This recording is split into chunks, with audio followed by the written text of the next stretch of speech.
नमस्कार दोस्तों, आज की कहानी शुरू करने से पहले अगर आपने हमारा चैनल सब्सक्राइब नहीं किया तो जल्द से जल्द कर ली। तो चलिए शुरू करते हैं आज की कहानी। नरेश जी आज बहुत खुश थे क्योंकि आज उन्हें अपने इकलौते बेटे राजेश की शादी के लिए लड़की देखने जाना था। सब तैयारियां हो चुकी थी कि नरेश जी के खास दोस्त महेश जी आते हैं और बताते हैं कि जिस लड़की प्रीति को तुम देखने जा रहे हो उसके पिताजी तो काम पर जाते ही नहीं हैं, दिन भर शराब के नशे में घर पर रहते हैं। सारा घर का खर्चा तो प्रीति और उसकी छोटी बहन मालती ट्यूशन पढ़ाकर चलाती है। तो इस बात से नरेश जी गुस्सा हो जाते हैं। जिस रिश्तेदार ने उन्हें प्रीति के बारे में बताया था उसको फ़ोन करके बात करते हैं। कहते हैं कि आपने हमें क्यों नहीं बताया कि प्रीति के पिताजी का काम बंद हो गया और दिन भर घर में शराब पीकर पड़े रहते हैं। आपने तो बताया कि प्रीति के पिताजी की कूलर बनाने की फैक्ट्री है, लेकिन वो तो अब बंद पड़ी है। तो रिश्तेदार कहता है कि उनका कोई बैंक के लोन की किस्त बाकी थी, इसलिए बैंक वालों ने फैक्ट्री को सीज कर दिया। जैसे ही किस्त चुकता हो जाएगी तो फिर फैक्ट्री शुरू हो जाएगी। लेकिन नरेश जी को रिश्तेदार की झूठ पर बहुत गुस्सा आता है। वो प्रीति को देखने नहीं जाते हैं। उन्होंने अपने रिश्तेदार को साफ साफ कह दिया, हमें ऐसे खानदान में अपने बेटे की शादी नहीं करनी जहां शराब पी जाती है, जिस खानदान की बेटियां घर का खर्चा चलाती हैं। जब ये बात प्रीति के घर वालों को मालूम पड़ती है तो घर में मायूसी छा जाती है। प्रीति अपने पिता को कहती है, पिताजी आपकी वजह से पूरे खानदान की बदनामी हो रही है, आप शराब पीना क्यों नहीं छोड़ देते। पिताजी कहते हैं जिस लड़के को अच्छी लड़की से शादी करनी है तो वो पिताजी माताजी और खानदान को नहीं देखता। इस पर प्रीति मन महसूस कर रह जाती है। जो सामान लड़के वालों के खिलाने पिलाने के लिए लाए थे उसको देखकर आंखों में आंसू निकल जाते हैं। इधर नरेश जी अपने जानकार रिश्तेदारों को राजेश की शादी के लिए अच्छे खानदान की लड़की बताने को कहते हैं। एक दिन नरेश जी को उनके दोस्त आकर कहते हैं कि हमारे जानकारी में एक लड़की जिसका नाम रक्षा है, वो पास ही शहर में रहती है। उसके पिता भानु प्रताप जी की शहर में बहुत बड़ी कपड़ों की दुकान है, अच्छा खानदान है और शादी भी धूमधाम से करेंगे। अगर आप कहो तो राजेश की रिश्ते की बात चलाएं। इस पर नरेश जी कहते हैं कि मैं राजेश से बात करता हूँ। राजेश एक बड़ी कंपनी में अच्छी सैलरी पर काम करता है। राजेश को रक्षा की फ़ोटो और बायोडेटा बताया जाता है तो राजेश लड़की को देखने को राजी हो जाता है। राजेश को लेकर रक्षा को देखने के पास के शहर में जाते हैं तो नरेश जी रक्षा के घर परिवारों को देखकर बहुत खुश होते हैं। रक्षा के पिता का शहर में अच्छा नाम होता है।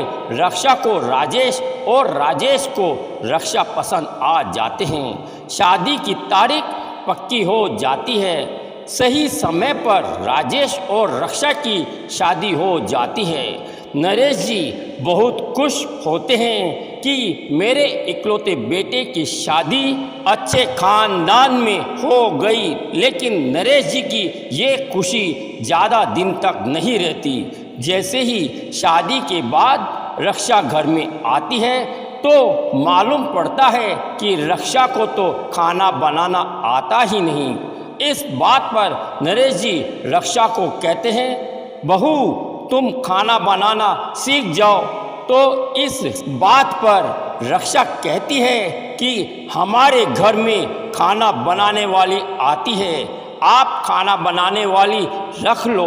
तो इस बात पर नरेश जी और राजेश जी कहते हैं कि हम नौकरों के हाथ का खाना रोज रोज नहीं खा सकते। नरेश जी रक्षा को कहते हैं कि राजेश की माँ कहती थी कि अगर घर में कोई औरत हो और घर वाले नौकरों के हाथ का खाना खाए तो उस खाने से शरीर में बीमारियां पैदा होती है। इसलिए मैं और राजेश अपना खाना खुद ही बनाते हैं। कभी कोई जल्दी हो तभी ही बाजार का खाना खाते हैं। तो इस बात पर रक्षा गुस्सा होकर कहती है कि मैं जिस खानदान की, उस खानदान में घर का पूरा काम नौकर चाकर करते हैं। इस बात पर नरेश जी बहुत दुखी होते हैं। अब रक्षा के लिए भी खाना नरेश जी राजेश को बनाना पड़ता है। घर का कोई भी काम रक्षा नहीं करती थी। नरेश जी ने कपड़े धोने, झाड़ू, बर्तन के लिए नौकर को रख रखा था। शादी के कुछ दिन तो शांति से निकल जाते हैं। जैसे जैसे समय निकलता है तो रक्षा की बुराइयां राजेश और नरेश जी को मालूम पड़ती है। रक्षा अब बात बात पर अपने मायके का बखान कर सबको नीचा दिखाने की कोशिश करती थी, जिससे राजेश काफ़ी तनाव में रहता था। एक दिन तो रक्षा ने हद ही कर दी। राजेश के सामने राजेश के पिताजी को बाजार से सामान नहीं लाने पर डांटने लगी। रक्षा जब भी मायके जाती तो सिर्फ राजेश को कहकर चली जाती थी। नरेश जी से भी जाने की इजाज़त नहीं लेती। जब भी घर में कोई भी रिश्तेदार आते थे तो उनकी आव भगत नहीं करती थी। जो रिश्तेदार उसके मायके से आते थे उन्हीं की आव भगत करती थी। इससे नरेश जी की समाज में बदनामी होने लग गई, क्योंकि नरेश जी ने राजेश की शादी के वक्त सबको बोला था कि हम बड़े खानदान की बेटी से शादी कर रहे हैं। लेकिन रक्षा के व्यवहार से नरेश जी की इज्जत धूमिल होने लग गई। एक बार राजेश ऑफिस के काम से शहर से बाहर गया हुआ था और नरेश जी अपने दोस्त से मिलने गए हुए थे, लेकिन दोस्त के नहीं मिलने से नरेश जी जल्दी से घर आ जाते हैं। तो जैसे ही दरवाजे की बेल बजाते हैं तो अंदर से कोई आवाज़ नहीं आती है। काफ़ी बेल बजाने के बाद वो रक्षा को फ़ोन लगाते हैं तो काफ़ी समय बाद रक्षा फ़ोन उठाती है, कहती है अभी दरवाज़ा खोलती हूँ। जैसे ही रक्षा दरवाज़ा खोलती है तो अंदर से कोई नौजवान बाहर आता है। ये देखकर नरेश जी चौंक जाते हैं। वो रक्षा से पूछते हैं कि ये कौन है, तो पहले तो घबराती है, फिर कहती है कि ये मेरी सहेली का भाई मोहित है, ये मुझसे मिलने आया है। ये सुनकर नरेश जी बहुत गुस्सा होते हैं। कहते हैं आइंदा से तुमने इस घर में गलत हरकत की तो मुझसे बुरा कोई नहीं होगा। इस बात पर गुस्से में रक्षा तिल मिलाकर कहती है पापा जी आप अपनी औकात में रहो, ज़्यादा बोलने की कोशिश की तो मैं तुम्हें छेड़छाड़ के आरोप में जेल भिजवा दूंगी। ये सुनकर नरेश जी सहम जाते हैं। नरेश जी सब समझ जाते हैं। वो बदनामी की वजह से रक्षा से कुछ नहीं कहते और राजेश को भी कुछ नहीं बताते। अब नरेश जी पछताते हैं कि मैंने प्रीति जैसी समझदार लड़की को इस कारण शादी करने से मना कर दिया कि उसका खानदान अच्छा नहीं था।